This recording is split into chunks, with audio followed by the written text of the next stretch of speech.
Number 1. Coober Pedy. Picture a stretch of the South Australian outback. Flat. Blasted. The kind of heat that makes the air shimmer and warp just above the ground.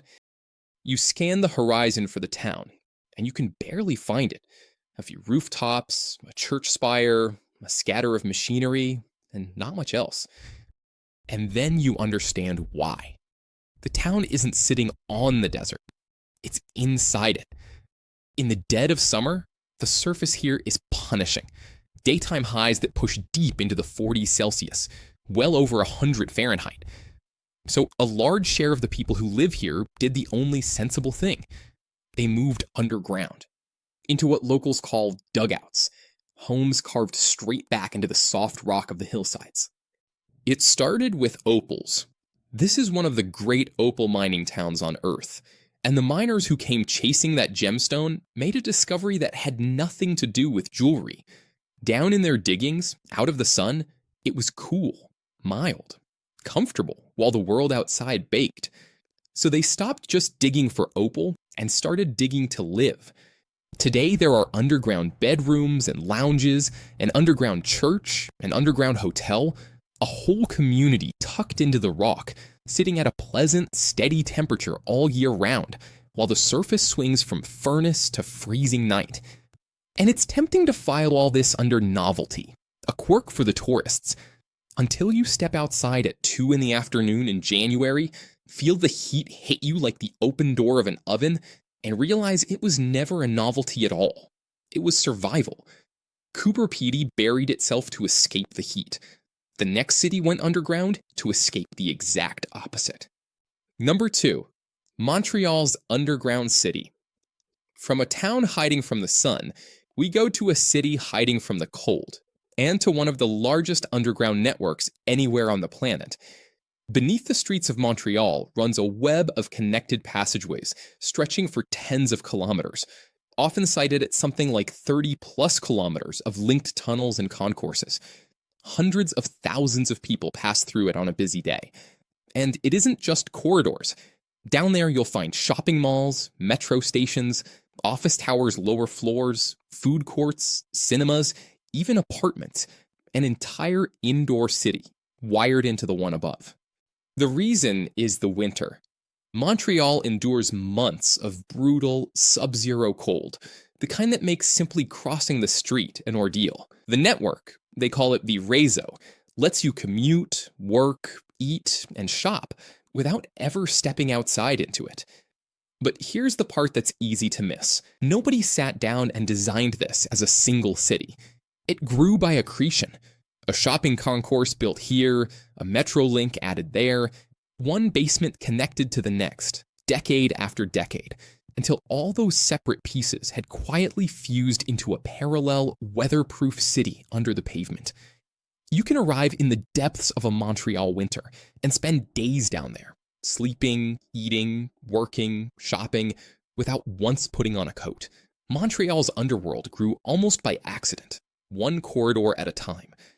The next country looked at an idea like that and decided to plan the whole thing, on purpose. Number 3. The Helsinki Underground.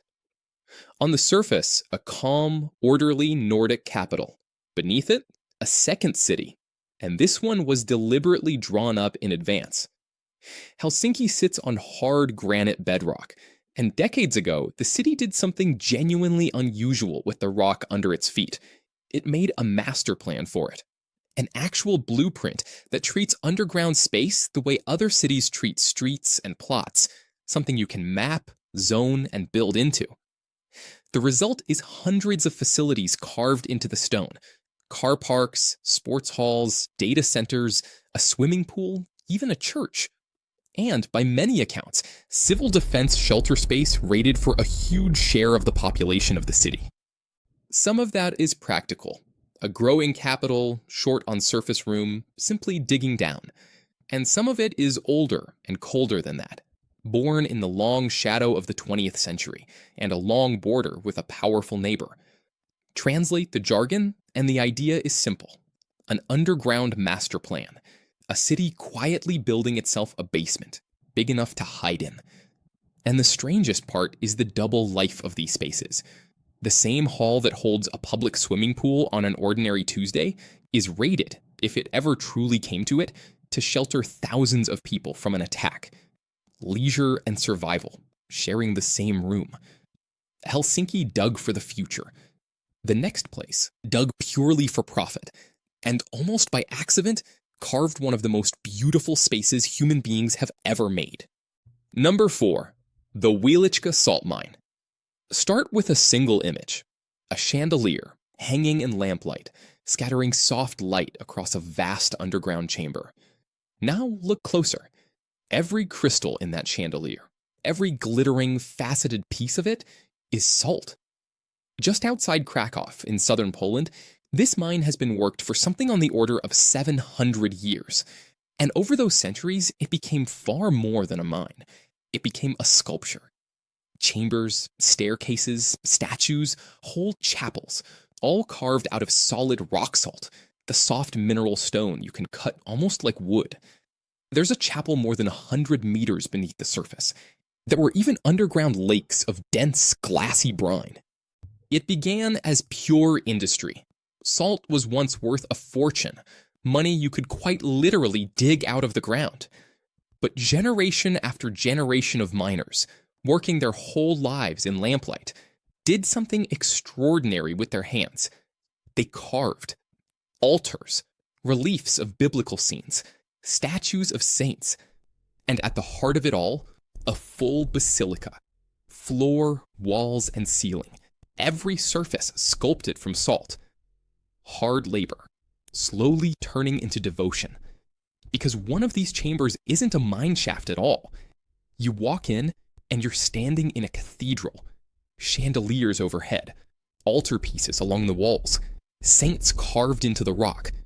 And every single inch of it is salt, more than 100 meters beneath a quiet Polish field. Salt built a cathedral underground. Fear built something very different. A hidden town you fled down into the moment the killing started. Number 5. The Caves of Naours. In the north of France, beneath a quiet village, there is a forgotten warren of tunnels and chambers, a hidden town that was carved, used, lost, and then mapped all over again. This is a sprawling underground refuge, a network of hundreds of chambers, with, by some accounts, room for a couple of thousand villagers and their animals. It was dug and expanded over centuries, and it had a single grim purpose. The local word for a place like this is a mouche, a hideaway. When armies came marching through this part of France, and over the centuries plenty did, the people here didn't try to stand and fight. They disappeared, down into the chambers, with their livestock, their food, their chapels, sealing themselves into the dark, and simply waiting until the danger above had passed, and it was safe to climb back into the light. And then, for a long stretch, it was forgotten, sealed up, half remembered as a piece of local legend, until people went back down into it and found that the walls were covered in writing. Thousands of names, carved, it turned out, by First World War soldiers who had stumbled on this centuries-old refuge behind the lines and left their mark on its walls. So what is Naours, really? 3 things at once. A refuge, the simple, practical answer. A place to survive a raid.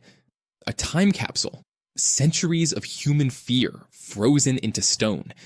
And, entirely by accident, a war memorial. Because many of those soldiers who so carefully carved their names were gone within a year or 2 of writing them. Naours hid people from war. The next place was built to fight one. And a heads up, it carries a much heavier history. Number 7. Beijing's underground city. Above, an ordinary shopping street in a modern megacity. Below it, the bones of a secret city, built for the end of the world. Dug roughly across the late 1960s and into the 70s, this is a vast network of tunnels and rooms beneath the Chinese capital. It was meant, by some accounts, to shelter a huge portion of the city's people. Today, most of it is sealed off, quietly closed behind ordinary doors and shopfronts. It was born out of fear. This was a tense, dangerous period when China braced for the real possibility of nuclear war with the Soviet Union. So the order went out. Dig. Shelters. Storehouses. Escape routes. An underground refuge beneath the city itself, large enough to swallow a population. And then, the war never came. The shelter drifted into a strange second life. Sections rented out cheaply as rooms and storage, an apocalypse bunker slowly repurposed into some of the lowest cost space in the entire city. Number 8. Burlington. For decades, Britain kept a secret roughly the size of a small town, an entire underground city, built so that if the very worst happened, the government could vanish below ground and keep running the country from the dark. And for years, the public had no idea it existed. It sits beneath the Wiltshire countryside, in the tunnels of old quarry workings. Inside, there was room for thousands of staff, and everything a government needs to survive underground for months. Its own power stations, vast food stores, a hospital, a telephone exchange, and even a BBC studio, so that a prime minister could still broadcast to whatever remained of the nation above. The logic behind it is what's called continuity of government, the cold-blooded plan that even after a nuclear strike, somebody, somewhere, must still be able to govern. So they built this hidden command city. They stocked it, they wired it, and they kept the whole thing classified for decades. It had everything a city needs to outlast the apocalypse, and it spent its entire working life completely empty, in secret, waiting for a phone call that never came. It was only declassified years later, long after the danger that built it had faded. Burlington was a city deliberately built to be hidden. The next one became hidden the slow way, buried, street by street, beneath the very city that grew on top of it. A city built for the single worst day in human history, that in the end was used mostly for storage and to house the people who couldn't afford the bright city up above. Beijing built its shelter, more or less, for its people. Another government built one mostly for itself, and told almost nobody it was there. Number 10. Derinkuyu. 1963. A man in the Cappadocia region of Turkey is renovating his home, knocking down a wall in his basement, when the wall gives way, and behind it is not more house. It's cold air and a passage leading down. He had broken straight into a tunnel, and that tunnel led to this. An entire city carved into the rock beneath his own feet that had been sealed and forgotten for centuries. It's cut into soft volcanic rock called tuff, stone soft enough to dig through with simple tools, but that hardens as it meets the air. And it goes down, by some counts as many as 18 levels, reaching depths of roughly 60 to 80 meters below the surface. Inside, there are ventilation shafts driving fresh air to the lowest floors, wells for clean water, stables, kitchens, wine presses, churches, and enormous round stone doors, like great millstones, that could be rolled across the tunnels and locked into place, sealing the whole thing from the inside. By some estimates, it could shelter thousands of people at once, along with all of their livestock. Because that is what Derinkuyu is. Not a mine, not a tomb, a place to disappear into. An entire population could drop below the surface, roll those stone doors shut behind them, breathe through hidden shafts, drink from their own wells, and simply wait, while whatever they feared swept across the land above their heads. And the deeper the archaeologists dug, the worse the real question became. Not how it was made. Soft rock and patience explains the how. But who made it? And what exactly drives an entire civilization that far down into the earth? There are 3 readings. The fringe one is the most dramatic, the claim that this is impossibly ancient, the work of some lost, advanced culture. It is the most thrilling version of the story, and it is also the one with the least real evidence behind it, so treat it as the minority view it is. The middle reading is cultural and very real.